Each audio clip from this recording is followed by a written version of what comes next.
너는 나 외에는 다른 신들을 내게 두지 말라. 1계명의 말씀입니다. 관련하여 소위문답 46문 묻고 답하겠습니다. 제1계명에서 요구하는 것은 무엇입니까?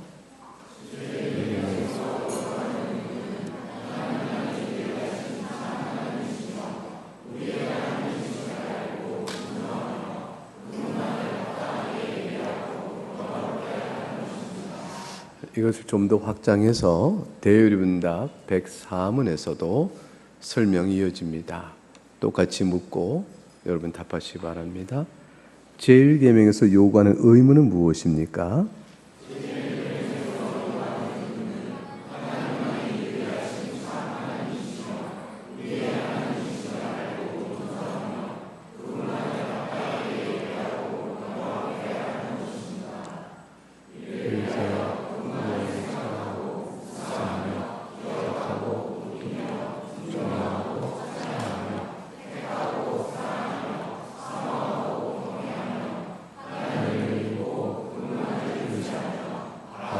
기뻐하고 즐거워하고 그에 대한 열심을 품으며 그분을 부르고 오는 찬양과 하였습니다. 또한 전으로 그분에게 완전히 복종하여 그분을 기쁘시게 하여 찬양하시고 아무 무슨 일이든지 그분을 노엽게 하였으면 슬퍼하고 용서하게 하셔서 하는 것입니다. 우리는 간단한 한 문장으로 주신 말씀을 제1계명으로 봤습니다. 너희는 나 외에는 다른 신을 내게 두지 말라. 이 간단한 한 문장은 얼마나 짧고 분명합니까? 근데 이 말씀 앞에서 우리는 타락한 인간으로 근본적으로 하나님을 거슬려 사는 인생이기에 이 말씀이 주는 무게는 우리에게 어마어마합니다. 그것은 뭘 뜻하냐면 내가 살아있는 자인가 죽은 자인가를 결정적으로 보여주는 말씀이거든요. 아담의 타락 이후에 세상의 모든 죽은 자가 됐던 우리들은 하나님 외에 다른 것들을 섬기며 사는 자들입니다. 인간은 섬기는 신 없이는 못 삽니다. 자기를 신격화시켜 자기를 숭배하든지 연약하기 때문에 인간이 완전하지 않고 늘 문제가 많죠. 그러니까 무엇인가 도움을 구하고자 하면 그것이 결국 우상이 되어집니다. 거짓 신을 섬겨가는 것이죠. 탐욕을 섬기든 거짓신을 섬기든 인생 중에 자랑과 가치와 목적으로 삼는 어떤 것들을 가지고 있습니다. 그것이 전부 다 타락한 이후에는 하나님과 상관이 없는 거예요. 하나님을 떠난 것을 자랑으로 삼고 하나님을 거스르는 것을 만족으로 삼으며 하나님을 대적하는 것을 오히려 즐거움으로 삼는 일로 살아가는 것이 부패한 인간의 기본값입니다. 그렇기 때문에 나 외에 다른 신을 내게 두지 말라는 말씀, 나 외에는 표현이 내 앞에서, 내가 보는 앞에서 라는 뜻을 같이 함의한다고 말씀드렸습니다. 하나님 뻔히 보시는 앞에서 딴짓을 하는 것이죠. 그게 인간입니다. 하나님께서는 죽은 자라, 살아있다 하나 실상은 죽은 자라 하셨는데 이 1계명은 네가 산 자일진데 라는 말씀이죠.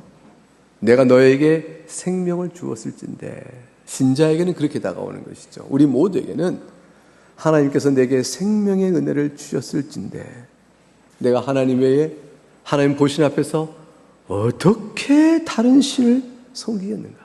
어떻게 다른 신을 섬긴다는 것은 종교적을 부여하면 어마어마하고 벌써 커 보이기 때문에 내가 절대 다른 신을 섬긴 적은 없어요. 내가 종교적 행위한 적 없다고요. 이렇게 잘 변명할지 모르는데 이 다른 신을 섬기지 말라는 말 속에는 하나님만을 바라보며 하나님을 가치와 목적으로 삼아라 이 말씀의 도덕적 계명으로 내려오게 되면 얼마나 딴짓을 많이, 얼마나 죄를 짓는가를 다 드러나는 거예요.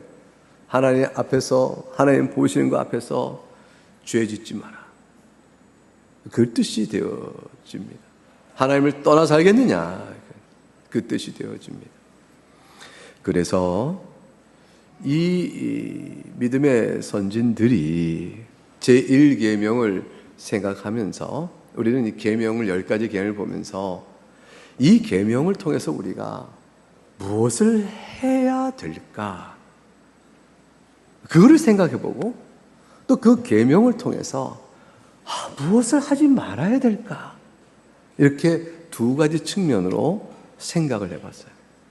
그래서 오늘은 1계명 앞에서 1계명을 묵상하고 생각하는 가운데 우리가 무엇을 행해야 될까라는 것들에 대하여 한번 생각을 정리해 보는 거죠.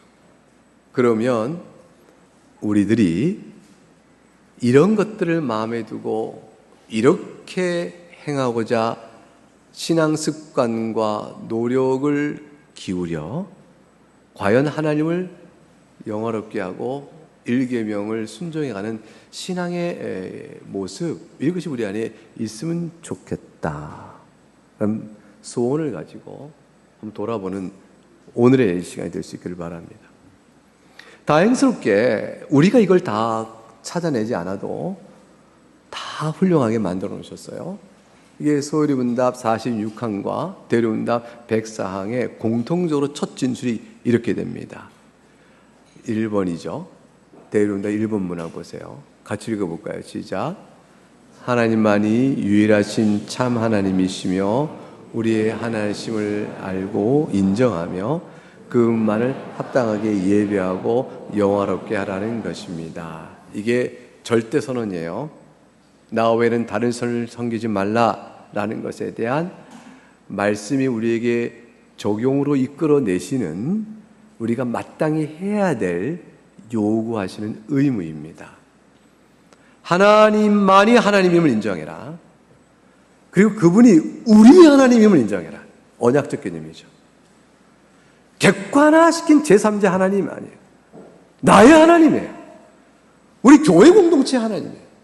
하나님이 사랑하여 불러 모으신 하나님 자녀의 아버지로서 하나님이세요. 그리고 하나님은 여러분의 하나님이에요. 언제라도 우리가 찾아갈 수 있는 하나님이세요. 그거를 알고 인정하라.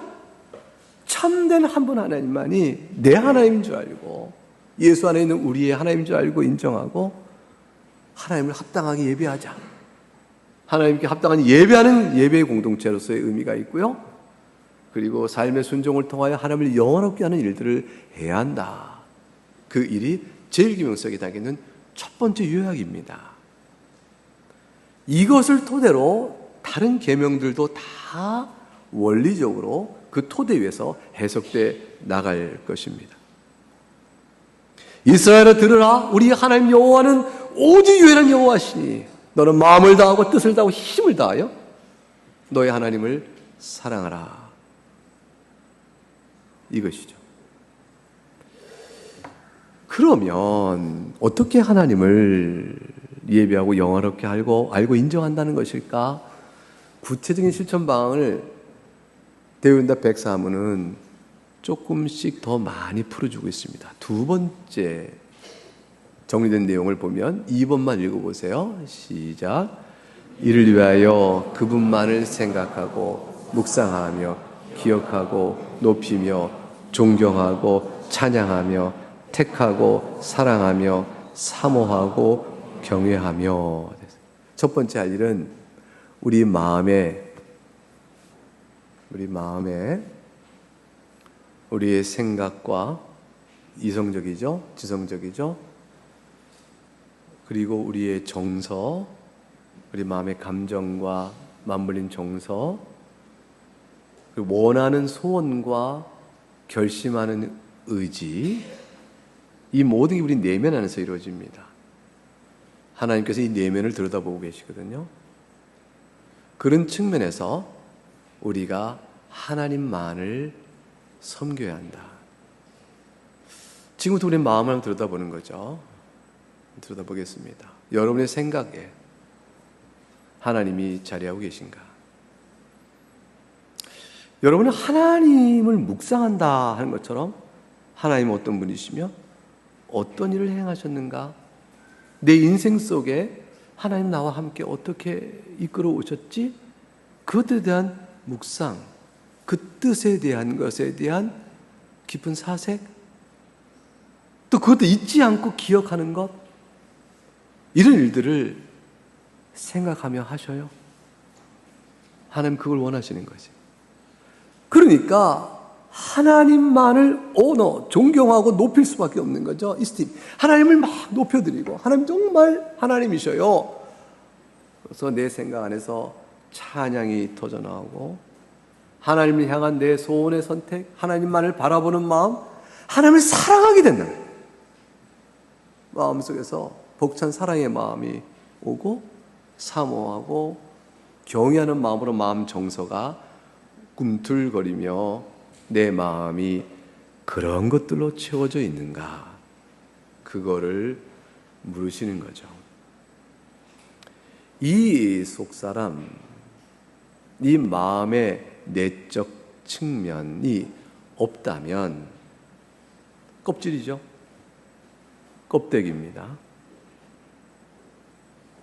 모양은 짐짓 하나님을 사랑한 듯 하나 내면은 하나님에서 멀리 있도다. 너희들 마음이 입술로는 나를 경배하지만 너희들 마음이 내게서 멀리 있도다. 언제 너희가 나를 생각했고, 언제 너희가 나를 기억했으며, 언제 내가 너희를 행한 일을 묵상했으며 나를 존경하고 사랑했는가? 하나님 그렇게 물으시겠죠. 하나님께서는 우리 마음을 아시거든요. 시편 63편 6절과 7절을 가게 되면 기록되기를 이렇게 돼. 한번 읽어보세요. 시편 63편 열어보세요.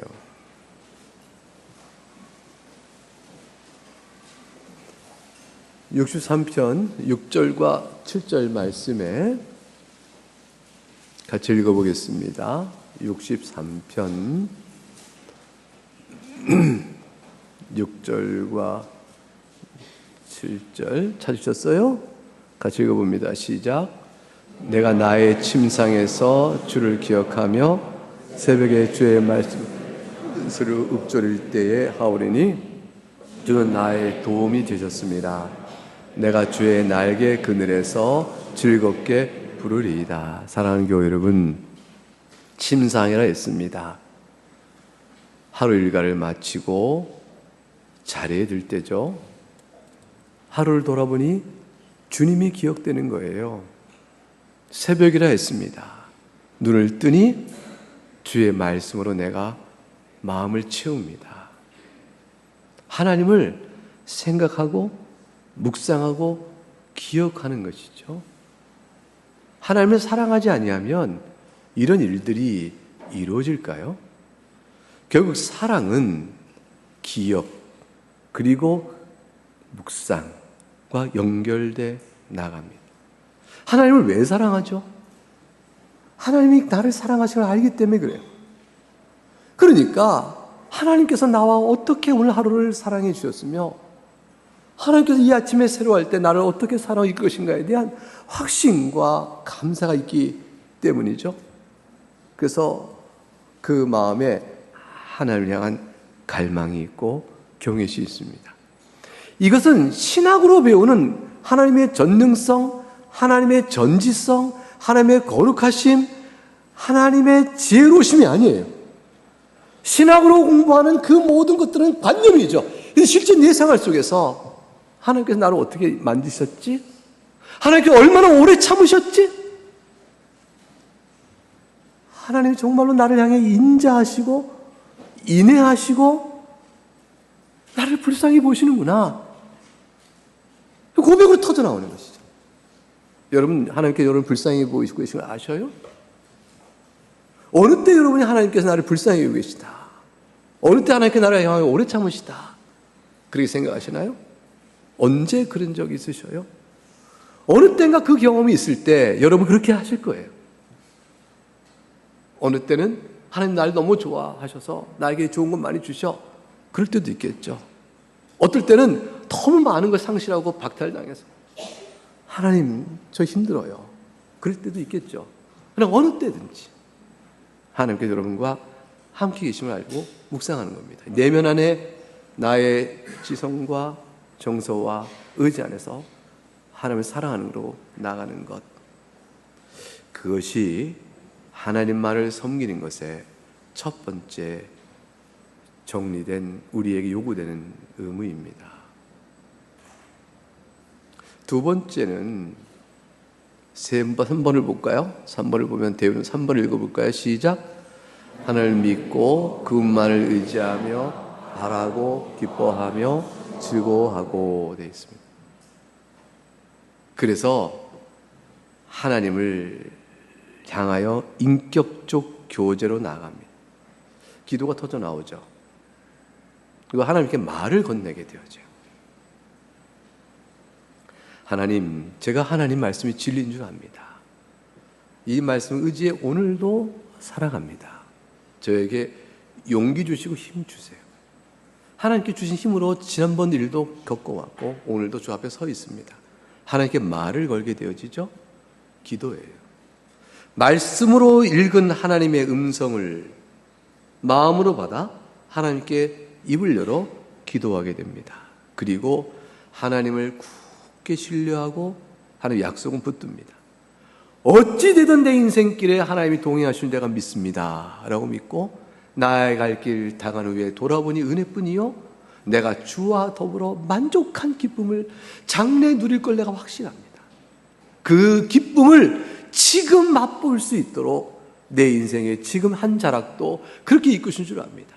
내가 성공할 때 나의 만족이 이것이 아니요 하나님 나라에 있음을 알게끔 이 성공 가운데 내 마음을 낮추시고 내가 사람 앞에 자랑스럽다 싶을 때 나를 심히 낮추시며 내가 부끄럽고 수치롭고 죄 가운데 있을 때 하나님의 용서와 자비 아니면 내가 살 게 없다는 걸 알고 하나님 앞에 다시 엎드리게 하시는 이 모든 관계성 속에서 하나님 믿고 의지하는 실천적 신앙이 이끌려 나오죠. 시편 37편의 4절과 6절을 열어보세요. 그 앞쪽에 있죠. 시편 37편 4절과 6절 같이 읽어봅니다. 시작.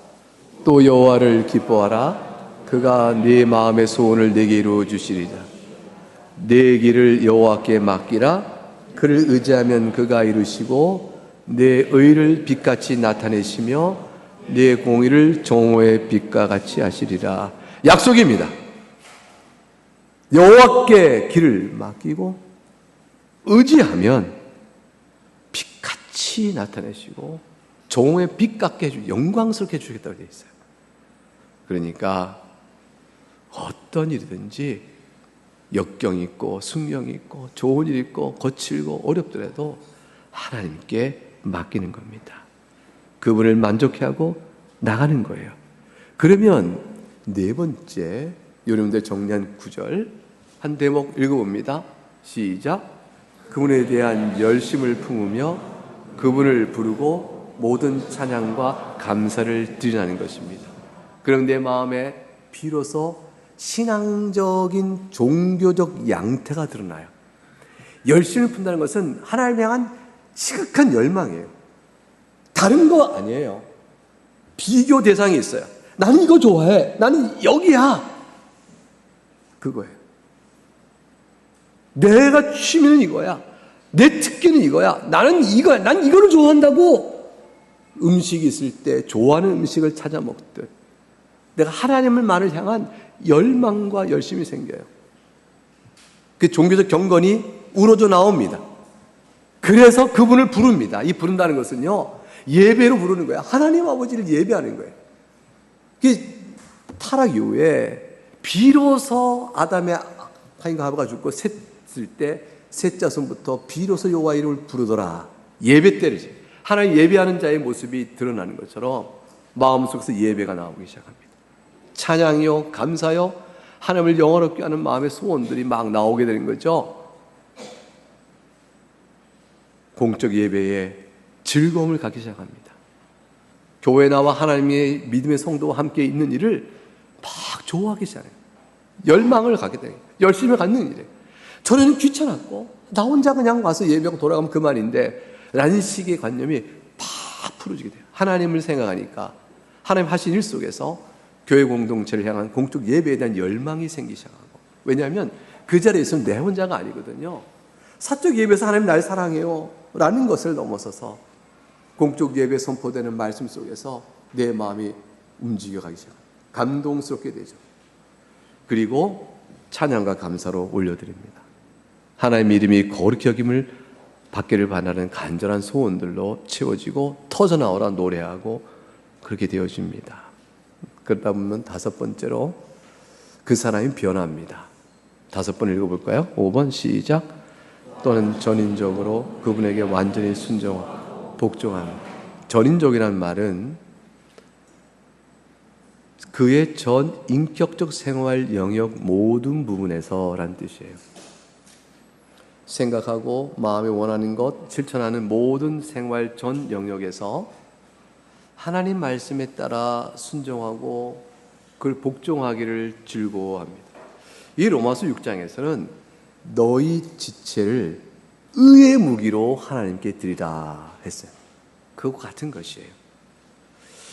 그러니까 하나님을 믿고 여호와만을 섬긴다라는 말의 의미는 교리 지식이 아닌 거죠. 교리적 실천 행위죠. 그러다 보니까 칼빈을 비롯한 종교개혁자들, 특히 개혁신학에서는 분명히 말했어요. 하나님의 지식은 이론적이지 않고 실천적이다. 그 하나님의 지식과 하나님의 경건의 실행은 결국 동전의 양면 같은 실체다. 어떻게 보면 지식으로 설명되고 있지만 이렇게 보니까 살아가는 경건의 능력이다. 동일한 실체인 거죠.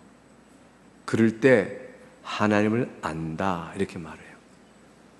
그가 하나님을 아는 자다 이렇게 말합니다. 제가 여러분에게 신학 지식에 따라서 성경의 말씀을 들어 하나님을 잘 설명합니다. 말뿐이에요. 실제 저에게 경건의 실행이 연약하거나 전혀 없으면 그건 말뿐인 거죠. 이거는 하나님을 안다라고 말할 수 없는 거라는 거죠. 그렇게 말하는 그 고백의 지식 안에서 실제로 연약하더라도 하나님을 아는 지식에 따라 나타나는 경건, 순종과 복종 이런 것들이 나타나면 우리가 그걸 믿음의 증거라고 하는 거예요. 그 믿음의 증거가 있으면 저 지식이 실제 살아있는 지식이요 저자는 하나님을 아는 자다 이렇게 말할 수 있는 거죠. 그것이 다섯 번째입니다. 신앙 고백서는 이런 부분 때문에 하나님을 인격적으로 순종해라. 그리고 정확하게 순종해라. 그리고 계속해 순종해야 한다. 라는 말로 표현해서 강조했었습니다. 그래서 나머지 여섯 번째를 보면 이렇게 되어 있습니다. 읽어볼까요? 시작. 그분을 기쁘시게 하기 위하여 범사에 조심하고 만일 무슨 일이든지 그를 노엽게 했으면 슬퍼하며 그랬습니다. 신앙적 근신입니다.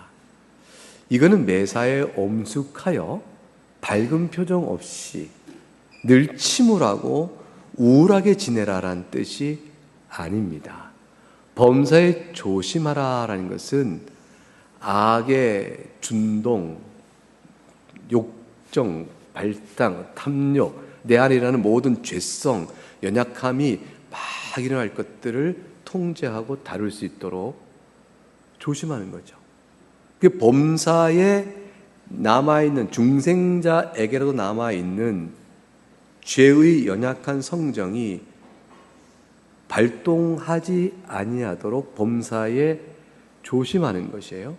삼가하고 피하고 제어하고 하는 것이죠.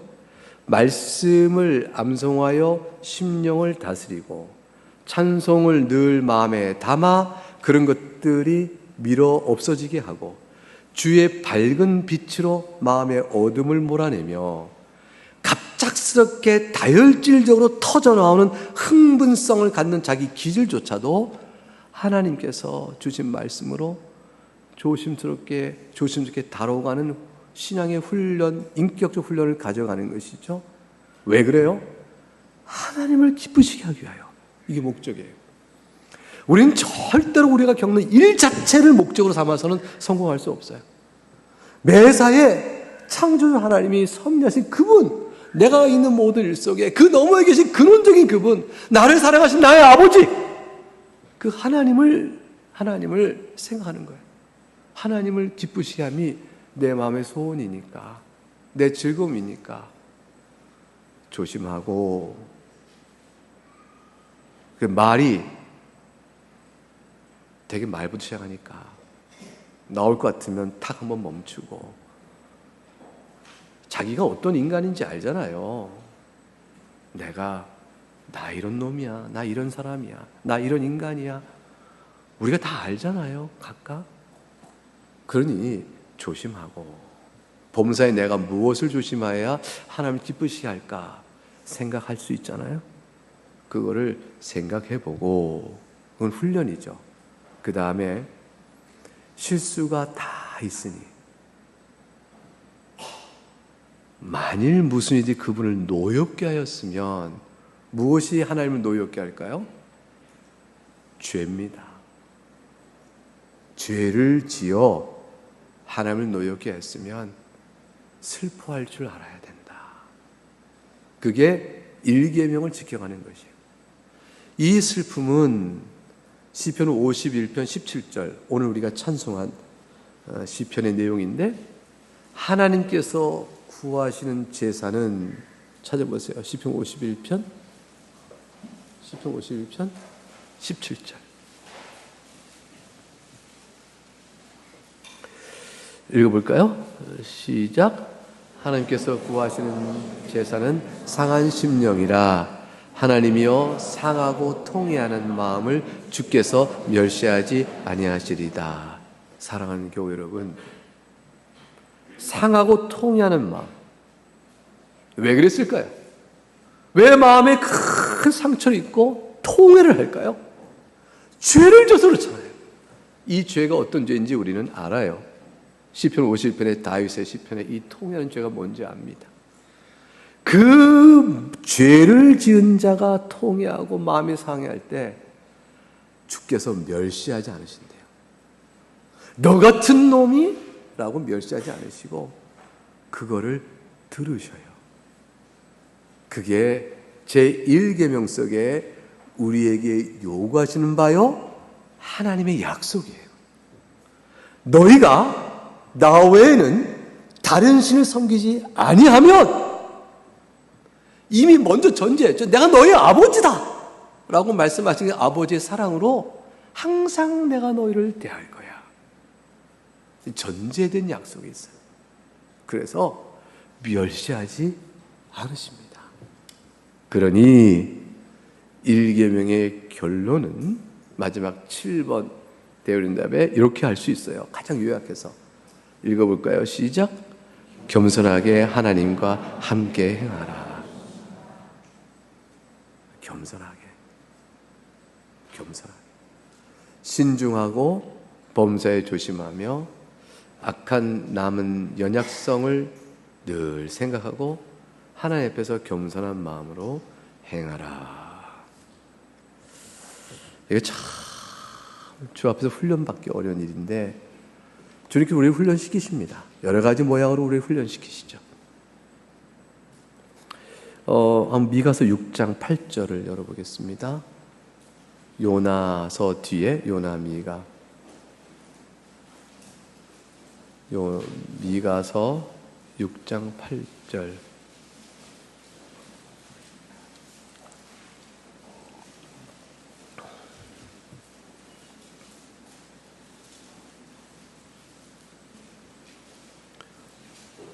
요나, 미가, 나움, 하박국 이렇게 나가죠. 아모스, 오바댜, 요나, 미가. 우리 초등부 학생은 다 외울 텐데, 그죠? 우리 다 여러분도 다 순서 외우셔요? 다 외우시죠? 한번 6장 8절 읽어볼까요? 유명한 말씀이에요. 주님께서도 이 얘기를 들어 바리새인들을 책망하셨어요. 읽어보겠습니다. 시작.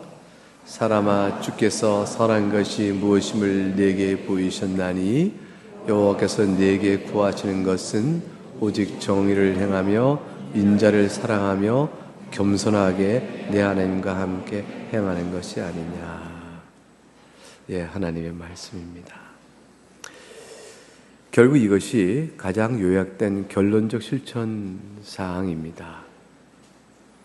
이 말씀은 제1계명을 실행하는 외적이면서도 또한 내적인 순종이 무엇인가를 말해줍니다. 성경에 보게 되면 누가 이런 삶을 살았을까? 여러분 생각이 어때요? 1계명을 잘 따라 하나님을 사랑하고 살아온 사람이 성경적 인물로 누가 떠오르세요? 여러분 뭐 있겠죠? 그 중에 제가 생각하는 사람은 다니엘과 그 세 친구들일 수 있겠다 생각합니다. 용기 있는 믿음의 선진이었죠.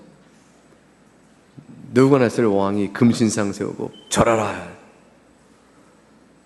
다니엘의 세 친구 사드락, 메삭, 아벳느고가 죽음을 무릅쓰고 절을 거부합니다. 그때 그 이유를 이렇게 설명해요. 다니엘서 3장 17절 18절인데 우리가 섬기시는 하나님 우리를 구원하실 것이요, 하나님의 주권적 능력과 창조하는 권능을 굳게 믿습니다. 근데 그렇게 아니하실지라도 역경에 대한 대응이 나옵니다. 우리는 왕의 신들을 섬기지 아니하겠나이다. 하나님께서는 구원하실 수 있습니다. 그분의 능력을 믿습니다. 그분은 신실하십니다. 그러나 구원하지 않으셔도 하나님이 여전히 우리를 사랑하시니 그 지혜 가운데 나에게 행하신 뜻이 있으니 나는 하나님을 결코 배반하지 않을 거예요. 하나님께 제 마음을 드릴 겁니다. 신실한 마음을 고백합니다. 충성이죠. 그리고 왕의 신들을 섬기지 않겠다 하고 결단하는 하나님만을 섬기는 순종의 모습으로 나아갑니다. 1계명을 지킨다는 것은 어느 순교적 상황 속에서 나 하나님만 배반할 수 없어요 라는 하나로 끝나는 것이 아니고 그 안에 지금까지 우리가 살폈던 내면의 고백들이 다 응축되어 나오는 것입니다. 예수 그리스도께서는 이 1계명을 광야 시험 가운데 넉넉히 고치셨죠. 지키셨습니다. 마태복음 4장 10절에 사탄아 물러가라 하셨어요. 주 너의 하나님께 경배하고 다만 그를 섬기라 하셨느니라. 그리고 주님께서는 사람의 모양으로 나타나서 자기를 낮추시고 죽기까지 복종하셨으니 곧 십자가에 죽으심이라 되어 있습니다. 예수님께서 1계명을 지키신 이 순종과 그 사랑의 모습은 우리의 유일한 소망입니다. 사랑하는 교회 여러분, 1계명 앞에 여러분은 어떠셔요? 여러분이 하나님 외에는 하나님 보는 것 앞에서 하나님만을 경배하고 섬기는 이 교훈 명령 앞에서 우리가 어떤가? 내가 어떤가? 죄를 피할 수가 없습니다. 그런데 우리에게 있는 분명한 것이 있어요. 하나님을 사랑하시죠? 여러분이 예라고 대답하실 거예요. 제가 하나님을 사랑합니다. 그런데 하나님 너무 부끄럽습니다. 하나님 너무 죄송해요. 이 말이 붙을 거예요. 그리고 그럴 거예요. 하나님 왜 저렇게 안 변하나요? 이 말 할 거예요. 그런데 이내 곧 알아요. 하나님을 사랑하지 않아서 안 변했을 뿐 정말로 하나님께 사랑을 고백했다면 주께서 저를 변화시킬 수도 있고 제가 좀 더 달라질 수 있는데 하나님의 능력의 제한이 아니고 제가 하나님을 사랑하지 아니하는 만큼 나에게 그 결과가 나오지 않았을 거라는 걸 알아요. 정말로 하나님을 사랑하고 하나님께 이런 마음을 내어드렸을 때 여러분에게 변화가 전혀 나타나지 않았다. 하나님 그렇게 능력이 제한받지 않으셔요. 우리가 구하지 아니함으로 받지 않은 것이죠. 예수님께서 너의 모든 죄를 다 용서하십니다. 우리의 모든 죄를 다 용서한 주님의 사랑을 우리가 알잖아요. 대리속죄의 그 은혜 가운데서 예수 이름 하나 불러서 예수 믿고 나오도록 되어졌으니 이 은혜가 얼마나 커요? 근데 우리가 예수 믿는 이 믿음이 도대체 어디서 온 것이죠? 성령 하나님께서 우리에게 주신 거잖아요. 성령 하나님 왜 나에게 은혜를 주셨을까요? 하나님의 원한 선택이잖아요. 하나님의 선택으로 인해서 내가 사랑을 입고 있으니 이제 나는 두려워할 거 없어요. 하나님을 사랑하고 주 앞에 나가면 돼요. 지금까지 어떠하든지 하나님께서 1계명에 주신 명령대로 오늘 대우론을 통해 살펴본 대로 하나님께 나가면 돼요. 예수님께서 그분의 완전한 순종과 죽음의 희생을 통해서 우리 죄값을 치러주시고 우리 율법의 의의 사랑으로 우리를 의롭다 하고 계십니다. 이제 그 은혜를 입은 자로 하나님을 사랑하는 마음을 더욱더 일구어 나가는 걸음을 갖자는 것이죠. 이 계명은 예수 앞에 있지 아니하고 예수 안에 있지 아니하고 하나님부터 떠나버린 모든 자들에게는 핑계할 수 없는 영원한 정죄 심판의 근거가 됩니다.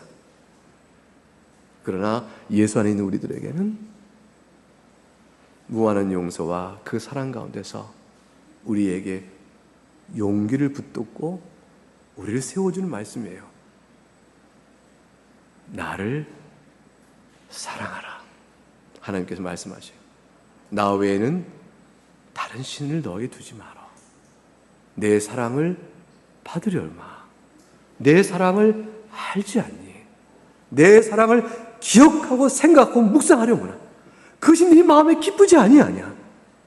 네가 나를 사랑할 때 내가 너를 영화롭게 할 거야. 너는 나의 자녀니라.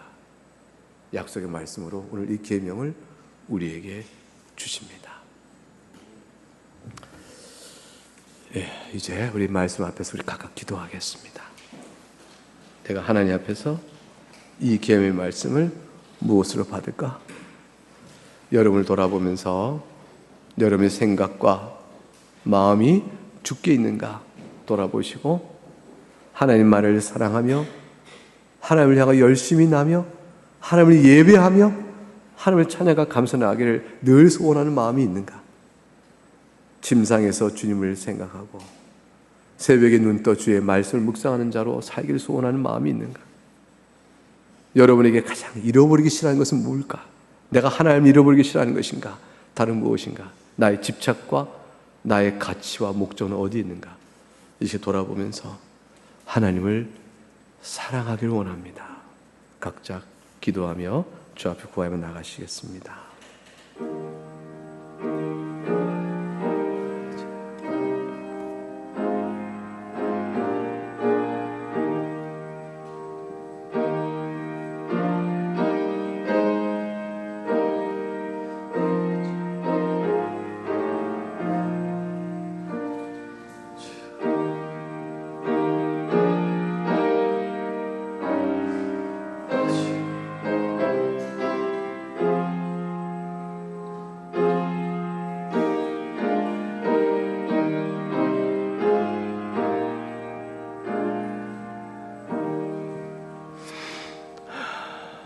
기도하겠습니다. 하나님 아버지,